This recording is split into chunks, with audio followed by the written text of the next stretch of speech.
मित्रों, हिंदू पंचांग के अनुसार पौष मास के कृष्ण पक्ष की एकादशी को पौष पुत्रदा एकादशी के नाम से जाना जाता है। वर्ष 2024 में 21 जनवरी रविवार को इस एकादशी का व्रत रखा जाएगा। इस दिन भगवान विष्णु की पूजा का विधान है। इस वीडियो में आप जानेंगे कि आपको पौष पुत्रदा एकादशी पर घर में कैसे पूजा करनी चाहिए। साथ ही जानेंगे इस दिन का शुभ मुहूर्त और इस व्रत से मिलने वाले लाभ के बारे में। मित्रों, स्वागत है आपका अपना चैनल अध्यात्म एवं दिव्य ज्ञान पर। मित्रों, साल 2024 में पुत्रदा एकादशी 21 जनवरी को पड़ रही है। इस दिन एकादशी की तिथि 20 जनवरी 2024 को रात 7:26 पर शुरू होगी और एकादशी तिथि 21 जनवरी 2024 को रात 7:26 पर समाप्त होगी। वही पुत्रदा एकादशी पर पारण 22 जनवरी को सुबह 6:45 से सुबह 8:55 पर होगी। पारण तिथि के दिन द्वादशी समाप्त होने का समय शाम 7:51 पर रहेगा। आइए जानते हैं पुत्रदा एकादशी में लगने वाली पूजा सामग्री के बारे में। पूजा सामग्री में जो सामान लगेगा वो चौकी, पीला वस्त्र, भगवान विष्णु की प्रतिमा, पुष्प, माला, जनेऊ, धूप दीप, अगरबत्ती, तुलसी दल, पंचामृत का सामान जैसे दूध, घी, दही, शहद और मिश्री, तुलसी दल, मिष्ठान और ऋतुफल। इन सभी सामग्री की तैयारी पूजा करने से एक दिन पहले कर लें। इसके बाद एकादशी के दिन व्रत करने वाले जातक दशमी तिथि की शाम में व्रत और पूजन का संकल्प लें। दशमी में रात्रि के भोजन के बाद से कुछ भी अन्न या एकादशी व्रत में जो चीजें निषेध बताई गई है उन चीजों का सेवन ना करें।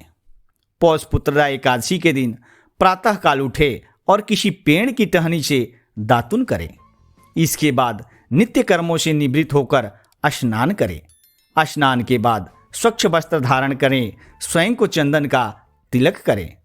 अब भगवान सूर्य नारायण को अर्घ्य दें और नमस्कार करते हुए आपके व्रत और पूजा को सफल बनाने की प्रार्थना करें। अब पूजा करने के लिए सभी सामग्री इकट्ठा करें और पूजा शुरू करें। आइए अब जान लेते हैं पुत्रदा एकादशी के पूजा विधि के बारे में। सबसे पहले पूजा स्थल पर एक चौकी स्थापित करें और इसे गंगा जल छिड़क कर पवित्र करें। इसके बाद चौकी पर एक पीला वस्त्र बिछाएं। इसे चौकी के दाईं ओर एक दीपक प्रज्वलित करें। सबसे पहले दीप प्रज्वलित इसलिए किया जाता है ताकि अग्निदेव आपकी पूजा के साक्षी बने। चौकी पर भगवान विष्णु की प्रतिमा या तस्वीर को स्थापित करें।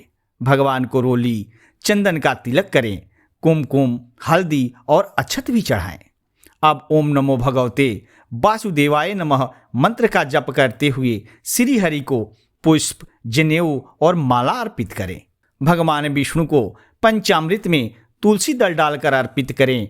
भगवान विष्णु को तुलसी अति प्रिय है, इसलिए भगवान के भोग में तुलसी को अवश्य शामिल करें और साथ ही भगवान को भोग में मिष्ठान और ऋतुफल अर्पित करें। विष्णु सहस्त्रनाम या श्री हरि स्तोत्रम का पाठ करें। अंत में भगवान विष्णु की आरती करें। अब सभी लोगों में भगवान को चढ़ाया गया भोग प्रसाद के रूप में वितरित करें। आइए अब जान लेते हैं पुत्रदा एकादशी के महत्व के बारे में। पौष पुत्रदा एकादशी की तिथि को हिंदू धर्म में बहुत महत्वपूर्ण माना जाता है। कहा जाता है कि यह एकादशी भक्तों की उनकी दुर्लभ मनोकामनाओं को भी पूर्ण करने का आशीर्वाद दिला सकती है। पौष पुत्रदा एकादशी पर किया जाने वाला व्रत आपके जीवन को संपन्न बनाने के लिए काफी है।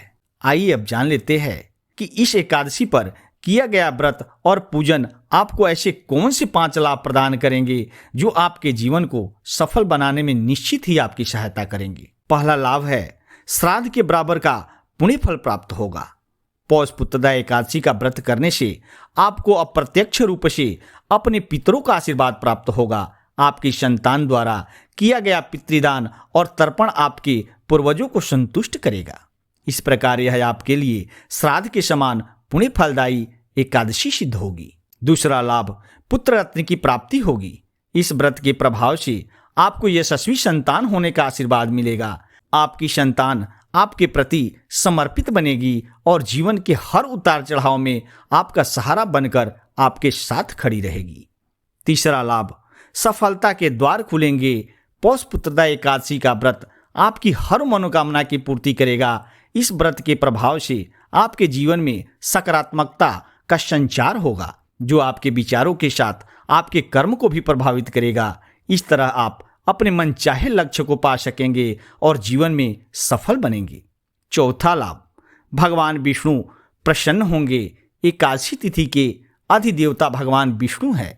पौष पुत्रदा एकादशी पर उनकी पूजा अर्चना करने से आपको भगवान विष्णु का आशीर्वाद मिलेगा तथा उनकी कृपा से आपको अनजाने में भूल से किए गए पापों से भी मुक्ति मिलेगी। पांचवा लाभ, मृत्यु के बाद मोक्ष प्राप्ति। श्री हरि को समर्पित इस तिथि पर व्रत अनुष्ठान करने से आपको मृत्यु के बाद वैकुंठ धाम में स्थान प्राप्त होगा।